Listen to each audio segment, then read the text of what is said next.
Welcome to another chat with mentors. അങ്ങനെ week 3 അവസാനിച്ചിരിക്കുന്നു. അപ്പോൾ അത് നമുക്ക് അക്കൗണ്ടിന്റെ സ്റ്റാറ്റസ് ഒന്ന് നോക്കാം, എന്നിട്ട് നമുക്ക് അനാലിസിസിലോട്ട് പോകാം.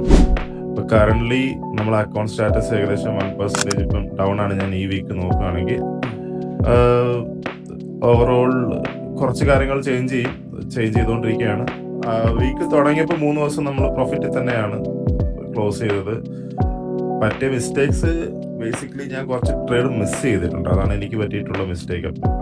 അത് നല്ല രീതിക്ക് അഫക്റ്റ് ചെയ്യുന്നുണ്ട്. അപ്പോൾ അടുത്ത ആഴ്ച അത് കഴിവതും ഒഴിവാക്കാൻ നോക്കണം. അതായത് ലണ്ടനും ന്യൂയോർക്കും ആ സെഷനിലുള്ള ഓപ്പർച്യൂണിറ്റീസ് മിസ് ചെയ്യാതെ എടുക്കുക എന്നുള്ളൊരു കാര്യമാണ് ഇനി ചെയ്യാനുള്ളത്. അപ്പോൾ അത് അടുത്ത ആഴ്ച നമുക്ക് ഫോളോ ചെയ്ത് പോകാം. പക്ഷേ ഓവറോൾ വീക്ക് നോക്കുമ്പോൾ നമ്മൾ ഇമ്പ്രൂവ് ചെയ്ത് വരികയാണ്. വീക്ക് 1 മൊത്തം നമ്മൾ ലോസിലായിരുന്നു. വീക്ക് 2 നമ്മൾ 2 ദിവസം പ്രോഫിറ്റിലായി. വീക്ക് 3 നമ്മൾ 3 ദിവസം അടുപ്പിച്ച് പ്രോഫിറ്റിലായിരുന്നു. നമ്മൾ പതിയെ അപ്പിന്റെ ഡയറക്ഷനിലോട്ട് വരുന്നുണ്ട്. നമ്മൾ ഗ്രാഫ് നോക്കുകയാണെങ്കിൽ നമ്മൾ പതിയെ മുകളിലോട്ട് താഴോട്ടായിട്ട് പോയിക്കൊണ്ടിരിക്കുകയാണ്. പക്ഷെ മുകളിലോട്ടുള്ള പോക്ക് ഇച്ചിരി കൂടുതലാണ്. നമുക്കറിയാം ഇവൻച്വലി ആ ഒരു അപ്പ് നമ്മൾ പോകാൻ തുടങ്ങുന്നതായിരുന്നല്ലോ. കിട്ടുന്ന ഓപ്പർച്യൂണിറ്റീസ് മാക്സിമം യൂട്ടിലൈസ് ചെയ്യുക എന്നുള്ളൊരു പ്ലാനാണ് ഉള്ളത്. 1% വലിയ മോശമായിട്ടുള്ള കാര്യമൊന്നുമില്ല. അക്കൗണ്ട് നമ്മളതിൽ ഇപ്പോഴും ഉണ്ട്, നമുക്ക് മെയിൻറ്റെയിൻ ചെയ്ത് പോകാം. അപ്പൊ അതാണ് അക്കൗണ്ടിന്റെ സ്റ്റാറ്റസ്. വിഷ്ണുട്ടൻ ഈ വീക്ക് ടോട്ടലായിട്ട് ട്രേഡ് ചെയ്തിട്ടുണ്ട്. ഞാൻ ഈ വീക്ക് കുറച്ച് ബിസി ആയതുകൊണ്ട് ഞാൻ ആകെ 4 ട്രേഡ് എന്തോ ഞാൻ എടുത്തിട്ടുള്ളൂ എന്നാണ് എൻ്റെ ഒരു വിശ്വാസം. അക്കൗണ്ട് ഫുള്ളെടുത്തിട്ടുണ്ടെങ്കിൽ ഞാൻ വിഷ്ണുട്ടൻ്റെ അതേ ഇതാവും. കാരണം അതെ, അക്കൗണ്ട് ഇപ്പോൾ ബ്രേക്ക് ഈവൻ ആണ്. ബ്രേക്ക് ഈവൻ പ്ലസ് ചെറിയൊരു പ്രോഫിറ്റ്, വളരെ ചെറിയൊരു പ്രോഫിറ്റ്. അപ്പോൾ എടുത്ത് നോക്കിയ ട്രേഡ്സ് നോക്കുകയാണെന്നുണ്ടെങ്കിൽ അതാ ആകെ ഇത്രേ ഉള്ളൂ, 4 ട്രേഡ്സേ ഉള്ളൂ. അപ്പോ മൺഡേ മിസ് ചെയ്തിട്ടുണ്ട്. പിന്നെ ഫ്രൈഡേ നമ്മൾ ചെയ്തോ? ചെയ്തിട്ടുണ്ട്. ഞാൻ വണ്ടിയിലായിരുന്നു, വണ്ടിയിൽ നിന്ന് ഞാൻ ചെയ്തിട്ടുണ്ട്. ഫ്രൈഡേ ഉണ്ട്, ട്യൂസ്ഡേ, വെനസ്ഡേ, തേഴ്സ്ഡേ എല്ലാം ചെയ്തിട്ടുണ്ട്. അങ്ങനെ ആകെ 4 ട്രേഡ്സ് മാത്രം. അതിന്റെ റൈറ്റിൽ തന്നെ നോക്കിയാൽ ആ വീക്ക് 3 കാണാം. വീക്ക് 1, വീക്ക് 2, വീക്ക് 3 നോക്കുകയാണെങ്കിൽ ആ പ്രോഗ്രസ് നമുക്ക് ഇവിടെ കാണാം. ഓൾറെഡി നമ്മൾ പതിയെ അപ്പ് വരുന്നുണ്ട്. പതിയെ അപ്പാവും. പ്രോഫിറ്റിന്റെ മനസ്സിലാക്കാൻ പറ്റും, മനസ്സിലാകുന്നുണ്ട്. ഒബിയസ്ലി നമ്മൾ പറഞ്ഞൊരു ടെസ്റ്റ് ചെയ്യണം. നമ്മളൊരു പുതിയ പെയറിൽ നമ്മൾ കുറച്ച് കാര്യങ്ങൾ ടെസ്റ്റ് ചെയ്യുകയാണ്. അല്ലാതെ അതിൻ്റെതായിട്ടുള്ള അഡ്ജസ്റ്റ്മെന്റുകൾ നമ്മൾ എല്ലാ വീക്കും ചെയ്യും. അതാണ് നമ്മളിപ്പം നിങ്ങൾക്ക് ഓൾറെഡി എല്ലാ വീക്കിലും വന്നിട്ട് നമ്മൾ കാണിച്ചു തരുന്നത്. ഒബിയസ്ലി നമ്മൾ കാണുന്ന അപ്ഡേറ്റ്സ് നമ്മൾ പതിയെ ചെയ്ത് കൊണ്ടുവരും. അപ്പൊ അതിന്റെ ഒരു ഇമ്പ്രൂവ്മെന്റ് നമുക്ക് കാണാൻ കഴിയും. നെക്സ്റ്റ് വീക്ക് ഫുള്ളി ലൈവ് ആയിട്ടുള്ള ചെക്കിംഗ് ആണ് നമ്മൾ ചെയ്യുന്നത്. അതാണ് അതിന്റെ മാറ്റം. ഒരു അക്കൗണ്ട് എടുത്തിട്ട് നിങ്ങളെ കാണിച്ചിട്ടാണ് നമ്മൾ ഇതിന്റെ എന്ത് ചെയ്യുന്നത്, ഇതിന്റെ കാര്യങ്ങളൊക്കെ അപ്ഡേറ്റ്സും കാര്യങ്ങളും തരുന്നത്. എല്ലാ വീക്കിലും നമ്മൾ തരുന്നുണ്ട്. അപ്പൊ അടുത്ത വീക്കത്തെ കാര്യങ്ങൾക്ക് അടുത്ത വീക്കിൽ സംസാരിക്കാം. അപ്പൊ എന്താണ് ഈ വീക്കിന്റെ കാര്യങ്ങൾ ഇങ്ങനെയാണ്. നമുക്ക് ഞാനിൽ ഇപ്പം കഴിഞ്ഞ വീക്കിനെ അപേക്ഷിച്ച് ഞാൻ നോക്കുകയാണെന്നുണ്ടെങ്കിൽ 0.5 ഞാൻ ശരിക്കും ലോസിലാണ്. ഇവിടെ കാണാം, കഴിഞ്ഞ വീക്കിനെ അപേക്ഷിച്ച് ഞാൻ ലോസിലാണ്. അപ്പോൾ നമുക്ക് അടുത്ത ഈ വീക്കിന്റെ കാര്യങ്ങൾ നമുക്ക് ഡിസ്കസ് ചെയ്യാം. അപ്പോൾ നമുക്ക് ആദ്യം ഈ ആഴ്ചത്തെ ടോപ്പ് ഡൗണിലോട്ട് കിടക്കാം. മന്ത്ലി നോക്കിയിട്ട് കാര്യമില്ല, ഇനിയും ദിവസങ്ങളുണ്ട്. സോ മന്ത്ലി ചാർട്ടിലോട്ട് നമ്മൾ പോകുന്നില്ല. പക്ഷെ മന്ത്ലിയുടെ ഇംബാലൻസിലോട്ട് വന്നതായിട്ട് എനിക്ക് കാണാം. നമ്മൾ ഓൾറെഡി ഈ മാസം തുടങ്ങിയപ്പോൾ നമ്മൾ വരും എന്ന് പറഞ്ഞൊരു ഏരിയ ഉണ്ടായിരുന്നു. അപ്പോൾ ആ ഏരിയ ഓൾറെഡി കവറായി. ഇപ്പൊ നമ്മൾ അൺമിറ്റിഗേറ്റഡ് ആയിട്ടുള്ള മന്ത്ലിയുടെ ഏരിയയിലോട്ട് വന്നിട്ടുണ്ട്. ചെറിയൊരു സൈഡിനുള്ള സാധ്യതയുണ്ട്. ഞാൻ പറഞ്ഞ ഇൻഡെക്സ് ആണ്. അപ്പോൾ ഓവറോൾ നമ്മൾ ആ ഹൈ എടുത്ത് കളയാനുള്ള സാധ്യത തന്നെയാണ് കൂടുതലും ഞാൻ കാണുന്നത്. കാരണം ഓൾറെഡി ഞാൻ ബാക്കി S&P 500 നാസ്ഡാക്ക് ഒക്കെ നോക്കിയപ്പോൾ ഓൾറെഡി ഹൈ എടുത്ത് കളഞ്ഞിട്ടുണ്ട് ബാക്കി ഇൻഡെക്സിൽ. ഇവൻച്വലി എനിക്ക് തോന്നുന്നു US30 ആ ഒരു സൈക്കിൾ ഫോളോ ചെയ്ത് ആ ഹൈ എടുത്ത് കളയാം. അതെല്ലാം മന്ത്ലി വീക്ക്ലിയുടെ അതായത് ഹയസ്റ്റ് ഹൈ പോകാനുള്ള സാധ്യത ഞാൻ കാണുന്നുണ്ട്.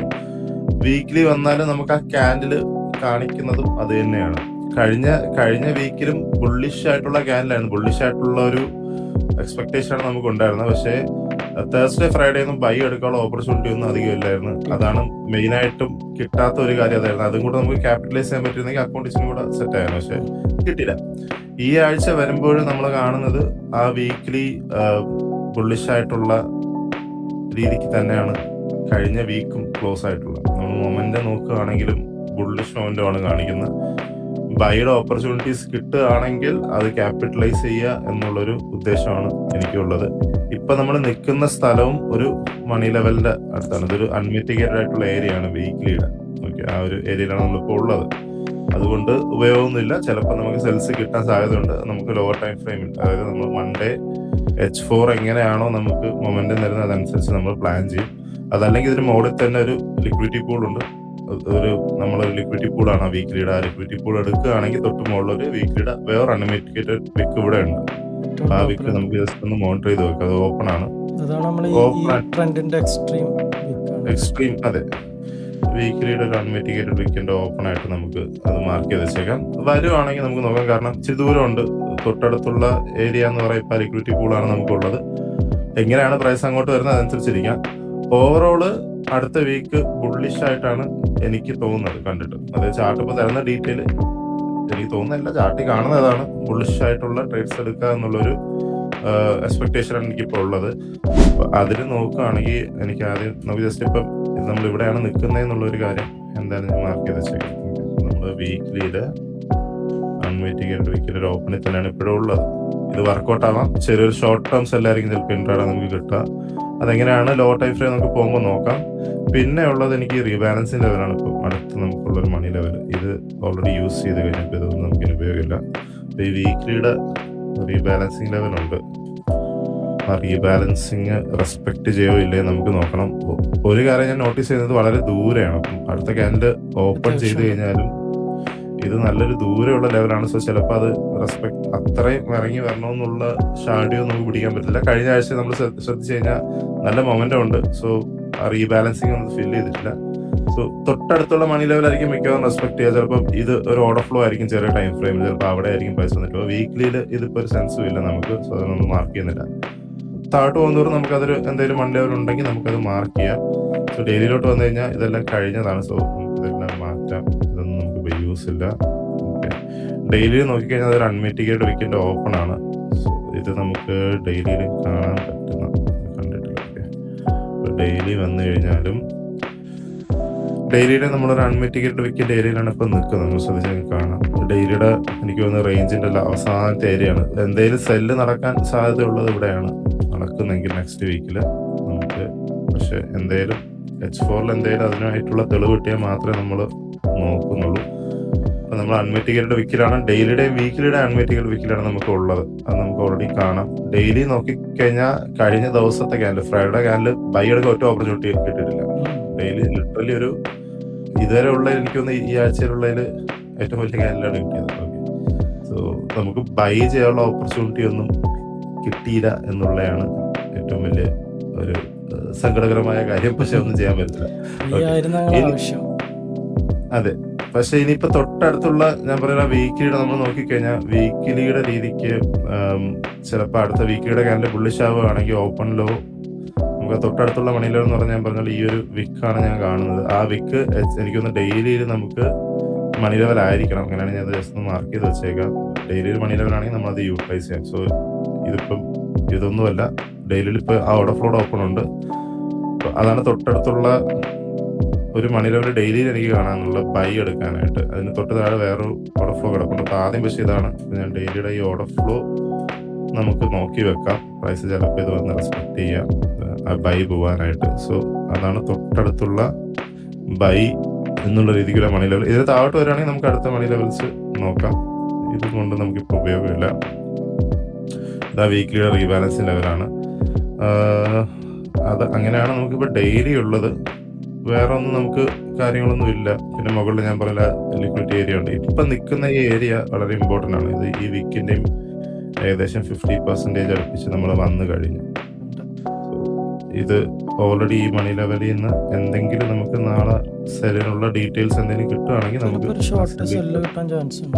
ചാൻസ് ഉണ്ട്. തുടക്കത്തിൽ ഒരു ചെറിയ ഷോർട്ട് ടേം സെല്ല് കിട്ടാൻ ചാൻസ് ഉണ്ട്. സെല്ല്, അതെ, അത് നമുക്ക് കിട്ടുകയാണെങ്കിൽ നമുക്ക് യൂട്ടിലൈസ് ചെയ്യാം. നമുക്ക് ഒബിയസ്ലി ഇപ്പം നമുക്കത് പ്രൊഡിക്ട് ചെയ്യാൻ പറ്റത്തില്ല. ഒബിയസ്ലി ലോ ടൈം ഫ്രെയിമിൽ എന്തെങ്കിലും ചേഞ്ചസ് വരണം. H4 ഒക്കെ ഞാൻ നോക്കിയാൽ H4 എല്ലാം എനിക്കൊന്ന് ഓവറോൾ ബുള്ളിഷ് തന്നെയാണ്. ഒരു മാറ്റമില്ല. അത് H4 ഒരു മണി ലെവൽ തന്നെ. അപ്പം H4 മണി ലെവൽ നമുക്ക് മാറ്റാം. കാരണം ഇപ്പോൾ ഡെയിലി വന്നിട്ടുള്ള ഡെയിലി നമുക്ക് എക്സ്പെക്ട് ചെയ്യാം. H4 ആക്ച്വലി ഒരു ട്രാൻസാക്ഷൻ ഉണ്ടാക്കിയിട്ടുണ്ട്. നമുക്കത് നോക്കാം എങ്ങനെയാണ് പ്ലേ ഔട്ട് ചെയ്യുക എന്നുള്ളത്. H4 ഒരു ഹൈ ഉണ്ടാക്കിയിട്ടാണ് ഇപ്പം നിൽക്കുന്നത്. ചിലപ്പോൾ ഹൈ പുതിയൊരു ട്രാൻസാക്ഷൻ്റെ തുടക്കമായിരിക്കാം. അങ്ങനെയാണെങ്കിൽ നമുക്ക് നേരത്തെ പറഞ്ഞ പോലെ തന്നെ ആദ്യം ഒരു സെൽ ഓഫ് ആയിരിക്കും ഉണ്ടാവുക. അഗെയിൻ H4 അടുത്ത് വേറെ മണി ലെവലൊന്നുമില്ല. ഡെയിലിയുടെ ആണ് നമുക്ക് അടുത്തുള്ള മണി ലെവൽ. ഇതിന് താഴോട്ട് പോകുന്നതോറും H4 നമുക്ക് മണി ലെവലൊക്കെ മാർക്ക് ചെയ്യാം. ഇപ്പൊ ഒന്നും മാർക്ക് ചെയ്യുന്നില്ല. എക്സ്പെക്ടേഷൻ വീക്കിലി ബുള്ളിഷ് ആവുകയാണെങ്കിൽ നമുക്ക് ഒന്നില്ലെങ്കിൽ ആ ക്യാൻഡിൽ ചിലപ്പം ആ ക്യാൻഡിലല്ലോ ചിലപ്പോൾ നമുക്ക് ഇങ്ങോട്ട് വന്നിട്ടായിരിക്കും, അതായത് മൺഡേ ട്യൂസ്ഡേക്ക് ചിലപ്പോൾ സെൽസ് ആയിരിക്കും നമുക്ക് ഉണ്ടാവുക. അതനുസരിച്ച് നമുക്ക് പ്ലാൻ ചെയ്യാം.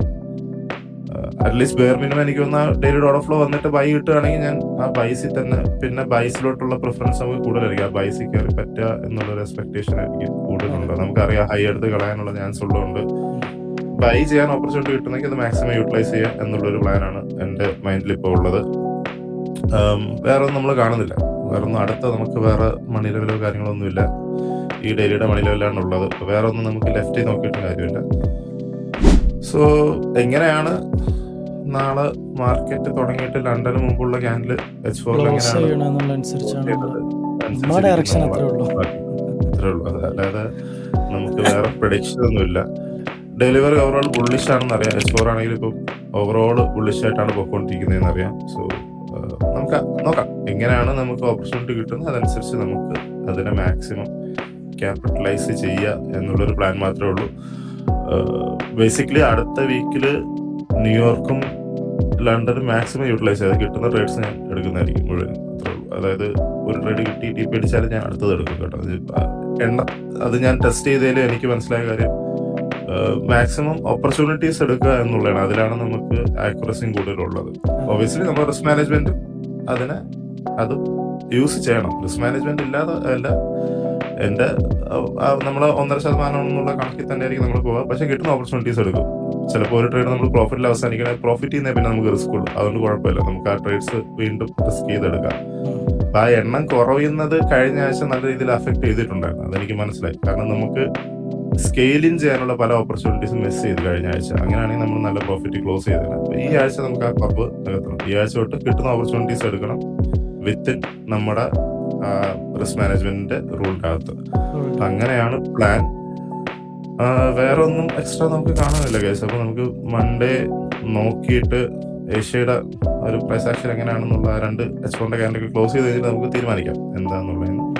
ബാക്കി അപ്ഡേറ്റ്സ് നിങ്ങൾക്ക് സ്ഥിരം കിട്ടുന്ന പോലെ തന്നെ ഇൻസ്റ്റയിൽ നിങ്ങൾക്ക് കാണാം. ഇതിലുള്ള എല്ലാ ട്രേഡിന്റെ അപ്ഡേറ്റ് ഇൻസ്റ്റയിൽ കിടപ്പുണ്ട്. നാളെ അടുത്ത വീക്കിൻ്റെയും കിട്ടുന്നതായിരിക്കും. അപ്പം മറക്കാണ്ട് ഫോളോ ചെയ്യുക ഇൻസ്റ്റ. നിങ്ങൾക്ക് എന്തെങ്കിലും സജഷൻസോ കാര്യങ്ങളോ ഉണ്ടെങ്കിൽ നിങ്ങൾക്ക് വീഡിയോയുടെ കമൻസിൽ ഇടാം. ആൻഡ് കാണുന്നവർ ആദ്യമായിട്ടാണ് ചാനൽ വരുന്നെങ്കിൽ welcome to the channel. Subscribe ചെയ്യുക. നല്ല നല്ല കണ്ടന്റ് ഫ്യൂച്ചർ വരുന്നതായിരിക്കും യൂട്യൂബിൽ.